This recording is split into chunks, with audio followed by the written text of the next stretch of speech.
नमस्कार, मैं हूं प्रवीण दुबे। कितने आदमी थे, कहां है रे दूसरा फौजी, कूद जाऊंगा फान जाऊंगा, ऐसे अनगिनत डायलॉग हैं शोले फिल्म के जो आप में से हर एक दर्शक को कंठस्थ होंगे। शोले फिल्म का जिक्र आज इसलिए क्योंकि मुख्यमंत्री शिवराज सिंह चौहान ने प्रदेश कांग्रेस अध्यक्ष कमलनाथ और पार्टी के वरिष्ठ नेता दिग्विजय सिंह की तुलना जय और वीरू से कर डाली। मुख्यमंत्री ने कहा कि जय और वीरू भी लुटेरे थे और ये भी लूट कमाल हड़पने के लिए आपस में लड़ रहे हैं। शिवराज जी बहुत तोल मोल कर बोलने के लिए पहचाने जाते हैं। मैं व्यक्तिगत तौर पर उन्हें तकरीबन 20 साल से जानता हूं। मजाल है जो उनका कोई बयान कभी स्लिप हुआ हो। अव्वल तो वे ऐसा कुछ बोलते ही नहीं जिसमें बड़ा बकेड़ा खड़ा हो। खैर, बात उनके शोले वाले बयान पर करते। लगता है ठीक से वो किरदारों को अपने बयान में फिट नहीं कर पाए। शोले के जय वीरू अभिन्न मित्र थे, दोस्ती की खातिर जान देने वाले थे। शुरुआती दौर में लुटेरे थे लेकिन मानवीय संवेदनाओं से भरे हुए। उन्होंने फिल्म में कई जगह अपने इस संवेदी स्वरूप को झलकाया भी है। गब्बर नाम की बुराई को समाज से दूर करने के लिए उन्होंने अपनी जान की भी परवाह नहीं की। ऐसे में कमलनाथ दिग्विजय को जय वीरू कहके शिवराज जी उन्हें कहीं अनजाने में हीरो तो नहीं बना गए। जवाब कमलनाथ ने ट्वीट करके दिया कि शिवराज जी, जय वीरू ने ही अत्याचारी गब्बर का खात्मा किया था, आगे आप समझदार हैं। तो आज बात करेंगे इसी की, क्या शिवराज जी की नजर वाले जय वीरू के बीच वाकई विवाद बहुत गहरा गया है। कांग्रेस की फूट यदि है तो प्रचारित करके शिवराज जी फ्लोटिंग वोटर को क्या संदेश देना चाहते। यदि कांग्रेस में फूट है तो उसके लिए बड़ी समस्या की वजह तो नहीं बन जाएगा। यदि कुछ दिनों का मनमुटाव था तो क्या अब असल जय वीरू की तरह दोस्ती हो गई दोनों नेताओं के बीच। बहुत रहे सवाल जिन्हें लेकर खास पैनल के पास जाएंगे और कहेंगे जवाब तो देना होगा, लेकिन रस्मन सबसे पहले आपको दिखाते हैं एक रिपोर्ट। देखिए,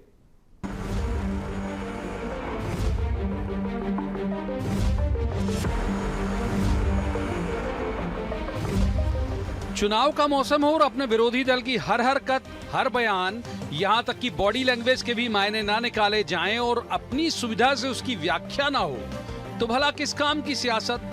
कांग्रेस में प्रदेश कांग्रेस अध्यक्ष कमलनाथ और दिग्विजय सिंह के बीच की बयानबाजियों को बीजेपी च्युइंगम की तरह बीते कई दिनों से चबा रही है। दरअसल शिवपुरी से आए कार्यकर्ताओं के सामने कमलनाथ ने यह कह दिया था कि ये मैंने नहीं किया, आप तो दिग्विजय सिंह और उनके बेटे के कपड़े फाड़िए। बस बीजेपी ने उसे लपक लिया और तब से ही ताने जारी।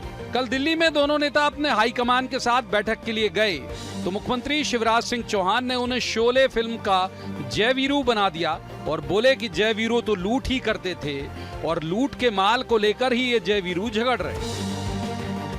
जय और वीरू झगड़ रहे आपस में लूट के माल के लिए। इनका झगड़ा है लूट के माल के लिए।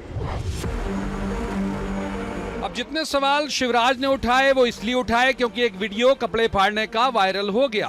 कांग्रेस की तुलना में बीजेपी में कम से कम इतना अनुशासन तो है ही कि वहां भले ही कपड़े मीटिंग में फट जाएं लेकिन बयान बाहर नहीं आते। जहां तक सवाल दिल्ली बुलाने और तल्ख समझाइश की बात है तो बीजेपी में भी ये लंबे समय से हो रहा है। सामूहिक नेतृत्व के आधार पर चुनाव लड़ना भी इसी बात की गवाही है कि बीजेपी में भी बहुत सौहार्द का वातावरण तो नहीं है। बहरहाल, जो लोगों को दिख गया वो पकड़ा गया। तो अब कांग्रेस भी सफाई दे रही है कि वो नेता दरअसल दिल्ली बड़े नेताओं के एमपी में होने वाले दौरे प्लान करने के लिए गए थे।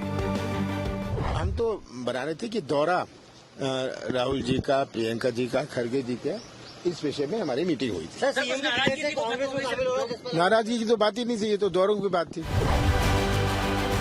चुनाव में अपने पट्टों को टिकट न दिला पाना किसी भी दल के नेताओं का सबसे बड़ा झटका होता है और दोनों ही दलों में ये झलक ही जाता है। लेकिन जब चुनाव बिना किसी बड़े मुद्दे के हो रहे हों तो एक एक कदम फूंक फूंक कर रखना ही पड़ेगा, क्योंकि बीजेपी सोशल मीडिया में जिस तरह से प्रस्तुत करती है वो मारक तो जरूर हो जाता है। Bureau report, BSTV।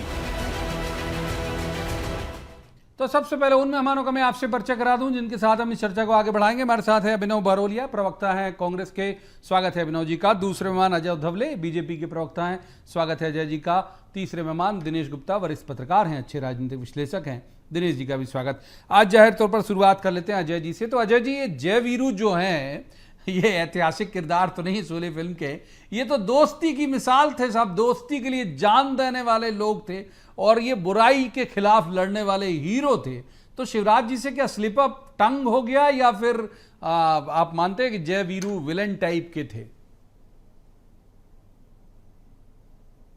आप काफी वरिष्ठ पत्रकार है और आप मध्य प्रदेश की राजनीति को भली भांति जानते हैं कि मध्य प्रदेश की राजनीति हमेशा कांग्रेस में दिग्विजय सिंह अपने आजू बाजू में घुमाते रहते थे, और चाहे अर्जुन सिंह जी का दौर हो या उसके पश्चात भी हो, दिग्विजय सिंह जी ने मध्य प्रदेश की राजनीति को अपने क्लच में रखा था।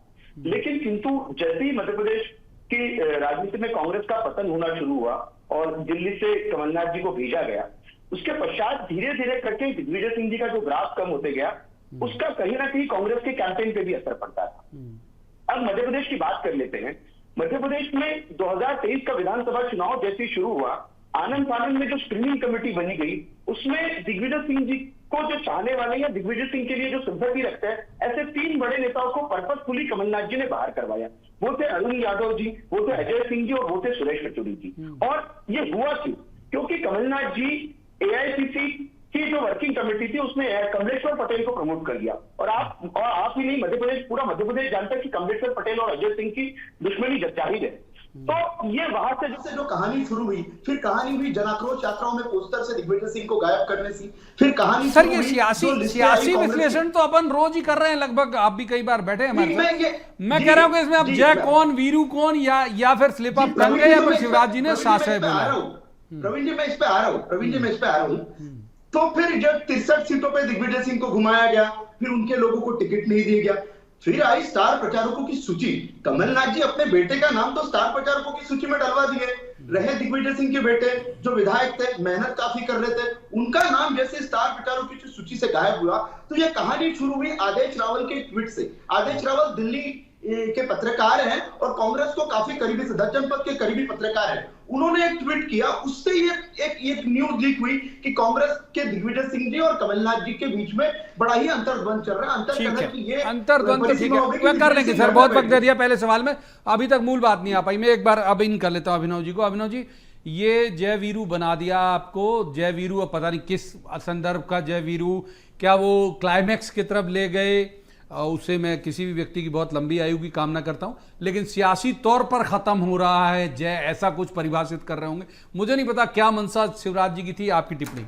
देखिए, मूल रूप से तो शायद अजय धवले जी बता नहीं पाए, बहुत विद्वान साथी हैं मेरे और मैं बहुत पसंद भी करता हूं इनको, लेकिन मैं अभी पूरी बात आपको बताना चाहूंगा कि एक्चुअल में है क्या। आपने देखा होगा जनता जिस तरीके से कमलनाथ जी के साथ जुड़ी हुई है सारी जन आक्रोश यात्रा में, और सारे नेता एकजुट हैं, उसी तरीके से आपको मैं किरदार शोले पिक्चर का बताना चाहूंगा। जय वीरू की जोड़ी जो है, उसके साथ गांव की मौसी भी होती है, गांव के चचा मियां भी होते हैं, गांव के जो किरदार थे ठाकुर साहब वो भी होते हैं, और पूरी जनता होती है। तो जय वीरू के साथ पूरी जनता खड़ी है।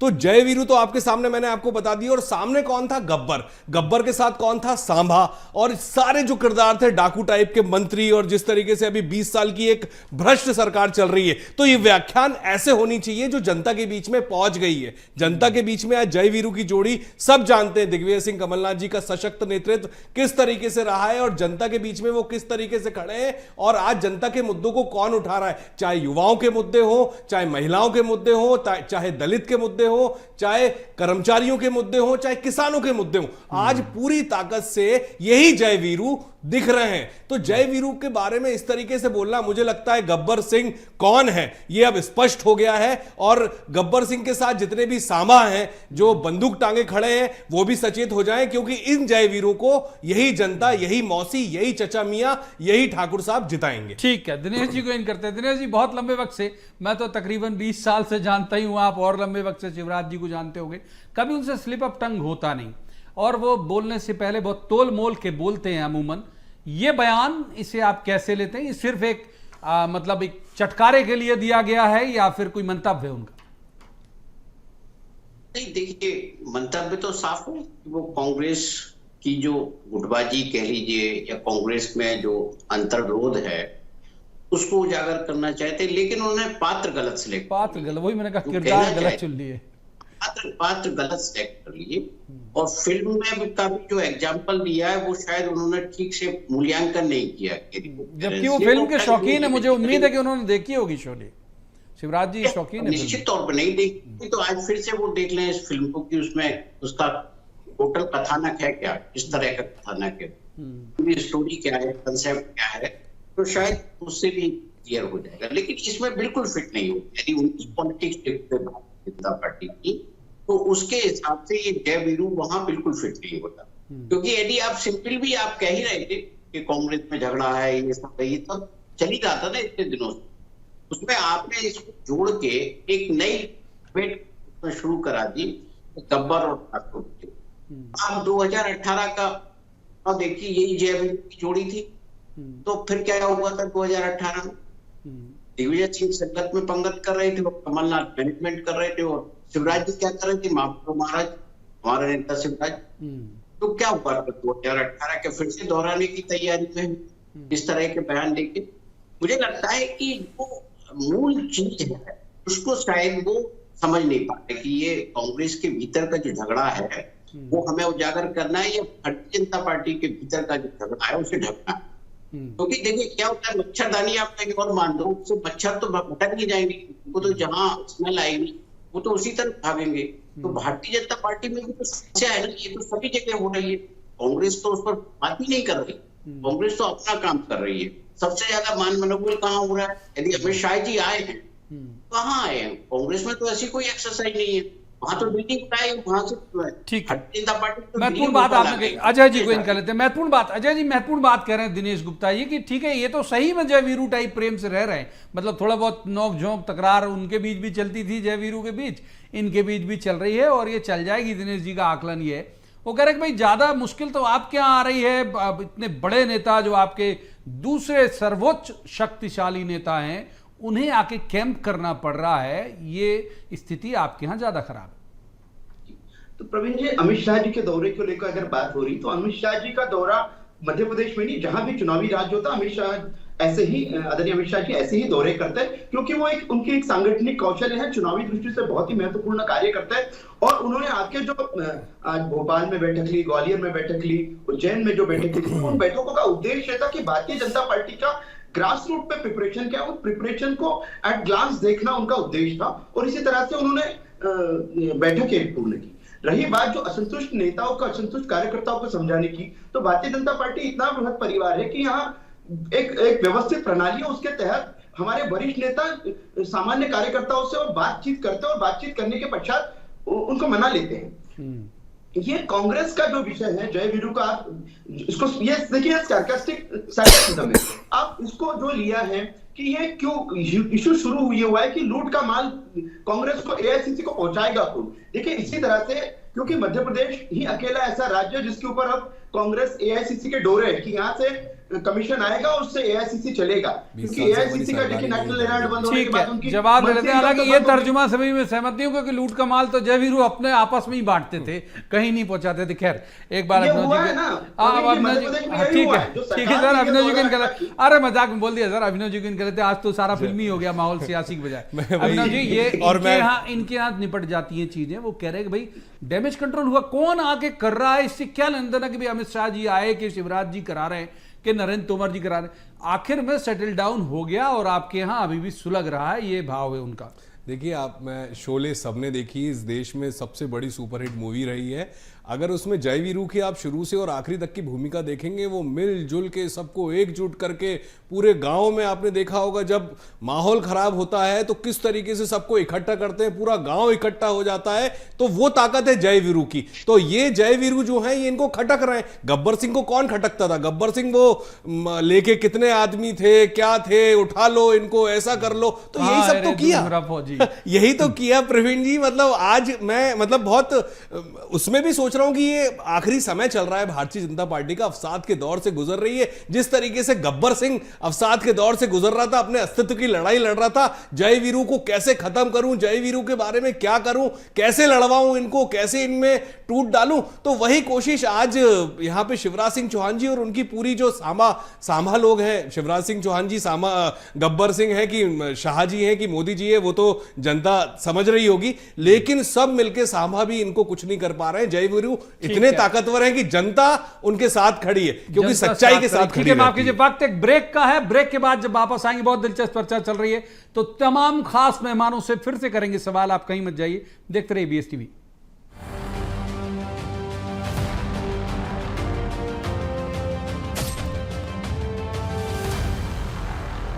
तो स्वागत है एक बार फिर आपका ब्रेक के बाद। अब हम चलेंगे दिनेश गुप्ता जी के पास। दिनेश जी, ये ठीक है कि जो भी अब सियासी तौर पर साइकोलॉजिकल वॉर कह लें, तो कई तरह के जुमले इस्तेमाल होते हैं, जय वीरू उसमें भी इस्तेमाल हो गया।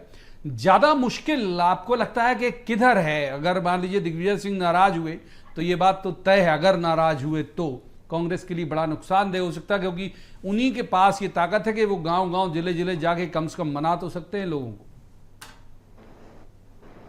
ये बड़ा मुझे लगता है प्रवीण की काल्पनिक चीज, यदि दिग्विजय सिंह नाराज हो जाए तो दिग्विजय सिंह नाराज हो जाएंगे तो जयवर्धन सिंह का भविष्य खत्म हो जाएगा। दिग्विजय सिंह यदि नाराज हो जाएंगे तो नकुल नाथ का भविष्य खत्म हो जाएगा।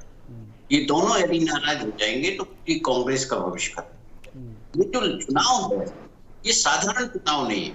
ठीक बात। जिस तरह का चुनाव है उसमें कांग्रेस पार्टी हर संभव कोशिश हो, वो ये है कि उसे अपना ट्राइबल उसे किसी भी तरीके से अपनी जो सीटें हैं वो तो मेंटेन करना है और सरकार भी बनाना है। अन्यथा अब देखिए, आज तो कमलनाथ जी है पिछले 5 साल से, फिर कांग्रेस पार्टी का तारणहार और भारतीय जनता पार्टी की कोशिश क्या है, ये भी इसके बाद कमलनाथ जी के बाद कौन नेता है, दिग्विजय सिंह के बाद कौन नेता है? कोई लीडरशिप तो कांग्रेस ने डेवलप नहीं की है।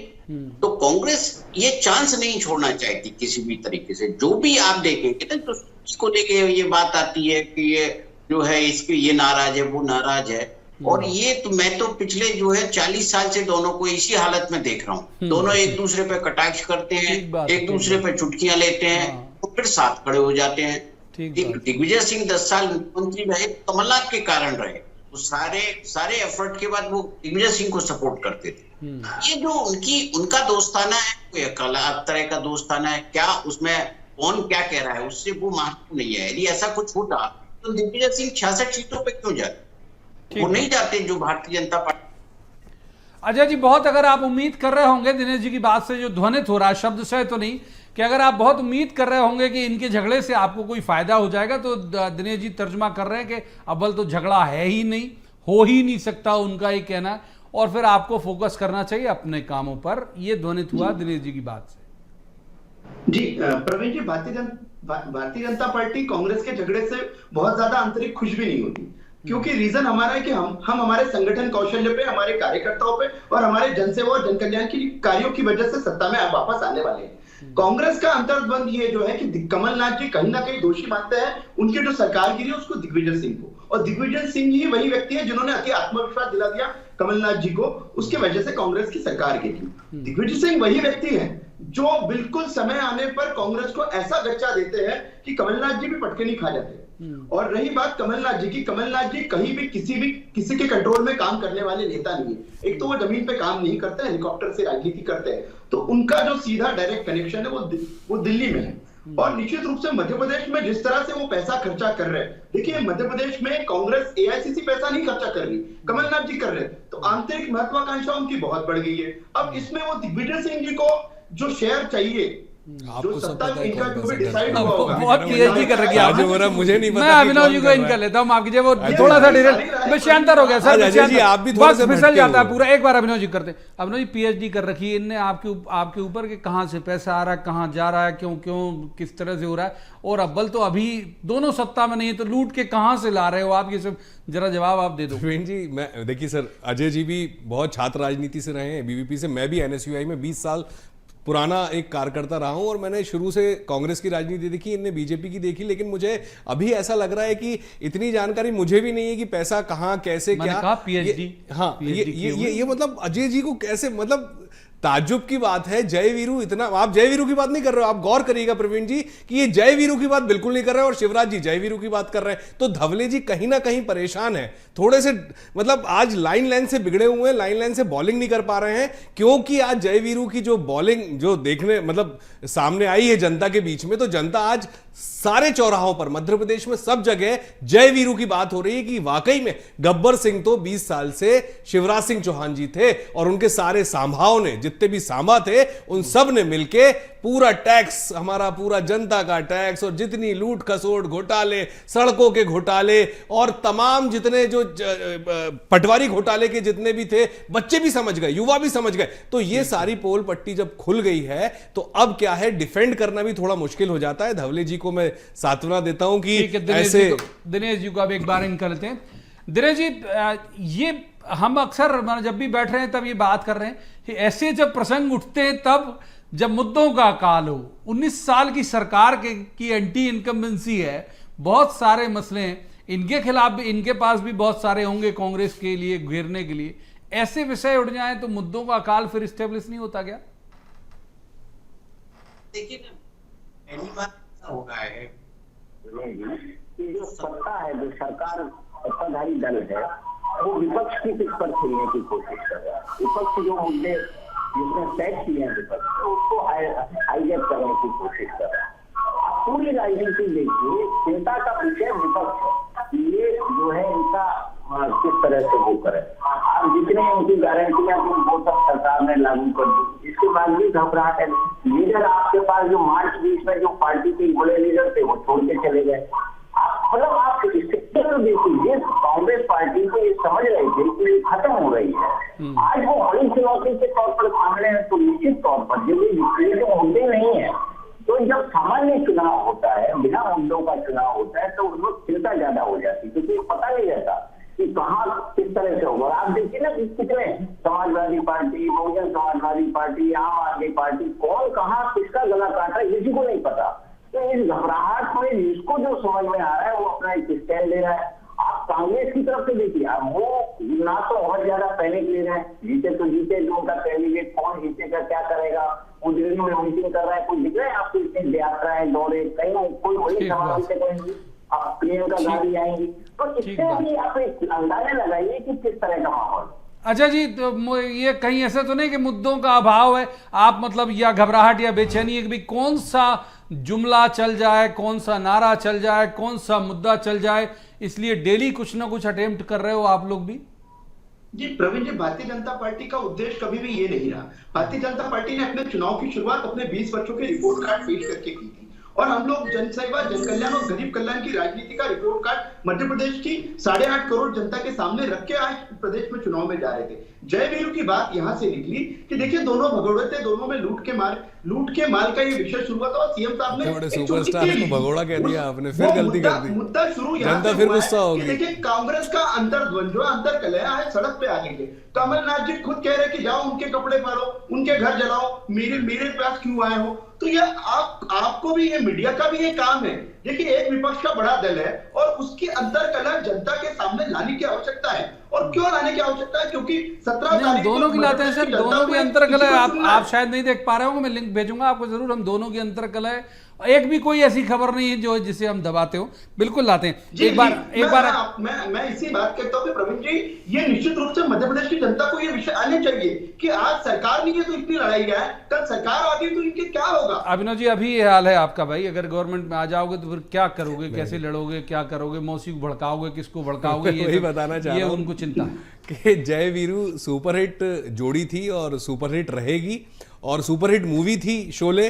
तो सुपरहिट जो रहे उनके साथ जनता खड़ी रहती है हमेशा। आपने देखा होगा फिल्म के एंड में पूरी जनता साथ खड़ी होती है और सब होता है, सारी खुशियां होती हैं। जो परेशानी थी गब्बर के साथ, उसके सांभा पूरे किस तरीके से खत्म हो जाते हैं। तो उसी तरीके से इन गब्बर और इनके गब्बरों के सांभाओं को कैसे खत्म करना है, ये जय वीरू ने सोच लिया है। और जय वीरू पूरी ताकत से, आप देखेंगे 3 दिसंबर को जबरदस्त तरीके से इन गब्बर के सांभाओं को भी हराएंगे, गब्बर को भी हराएंगे। और अपना जो परचम है जयवीरू का, मौसी के साथ, चचा मियां के साथ, ठाकुर के साथ, तमाम जनता जो है उसके साथ लहराएंगे।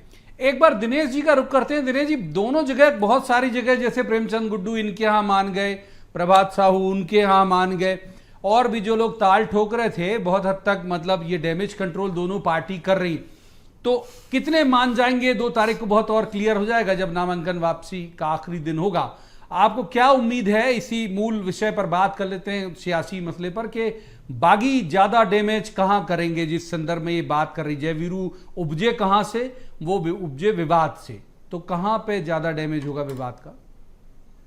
देखिए प्रवीण जी, इसके पूरा क्लियर होगा वो नाम वापसी के बाद ही। मान मनोबल तो चली रही है सारा, और आप देखिए अन्य दलों के कैंडिडेट भी है ना, कहाँ किस तरह के लोग चुनाव लड़ रहे हैं। यदि भिंड में संजीव कुशवाहा चुनाव लड़ रहे हैं तो कहीं ना कहीं भारतीय जनता पार्टी को, यदि आप कहीं देखें कांग्रेस से नाराज लोग यदि होते हैं, कांग्रेस को उनका करेंगे। इसलिए जो भी पिक्चर है तो हम 2 तारीख के बाद ये कह सकते हैं क्या दृश्य बनने वाला। उसके पहले कोई भी अनुमान लगाएंगे, मालूम हुआ कि आप लास्ट मोमेंट कोई चेंज हो गया, कुछ हो गया, तो फिर शायद ये टेक्स्ट हमारे गलत हो जाएंगे।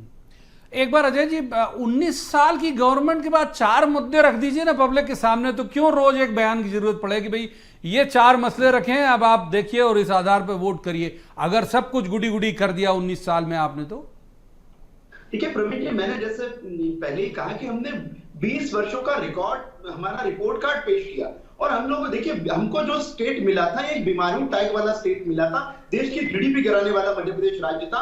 आज देश की टॉप 10 इकोनॉमी में मध्य प्रदेश कंट्रीब्यूट करता है, देश की जीडीपी बढ़ाने का काम करता है। तो ये सारा काम एक स्वर्णिम मध्य प्रदेश बना है पिछले विगत 20 वर्षों में। तो ये सब जनता के बीच में। सर एक क्लोजिंग रिमार्क ले लेते हैं अभिनव जी का। बिल्कुल बस फिसल गया वक्त हाथ से। जवाब जी सब कुछ कर दिया ने व्यवस्थित, आपके लिए गुंजाइश नहीं छोड़ी। नहीं, देखिए कोई गुंजाइश, अगर ऐसा कुछ होता ना तो आज यहाँ पे कई इंडस्ट्री, आज गोविंदपुरा, पीतमपुर, मंडीदीप के अलावा आज तक 20 साल में कुछ नहीं आया। आईटी पार्क जो भोपाल भौरी में बोला था वो तक 20 साल में नहीं आया। और अगर ऐसा कुछ था तो ये 4 लाख करोड़ का कर्जा लेकर ये जो चल रहा है यहाँ पर, ये क्या बच्चे समझ नहीं रहे, युवा समझ नहीं रहे, मतलब कर्मचारी नहीं समझ रहे कि हम क्यों परेशान है, ये हम डेवलप क्यों नहीं पा रहे। भोपाल की राजधानी की सड़कें धूल खा रही हैं, तो ये मुद्दे हैं। ठीक है सर, मैं ज्यादा इसलिए जयवीरू जीतेंगे। वक्त से इजाजत नहीं देता। बहुत बहुत शुक्रिया तीनों मेहमानों का इस चर्चा में शामिल होने के लिए। दर्शकों से कहूंगा कि भाई ये मनोरंजन है आपके लिए। ये नेताओं के बयान केवल आपको अपील कराने के लिए या किसी एक तरफ फ्लोटिंग वोटर को दाएं बाएं कराने के लिए नहीं होते, कई बार मनोरंजन के लिए भी होते हैं। इसी बहाने शोले को याद कर लिया, इसी बहाने अमिताभ, धर्मेंद्र सब याद आ गए होंगे आपको, तो याद करते रहिए। लेकिन वोट देते वक्त ये जरूर देखिएगा कि असल आपके लिए काम का प्रत्याशी कौन है। आज की इस चर्चा में इतना ही। कल किसी खास मसले पर खास पैनल के साथ बैठकर कहेंगे जवाब तो देना होगा। आप देखते रहिए BSTV।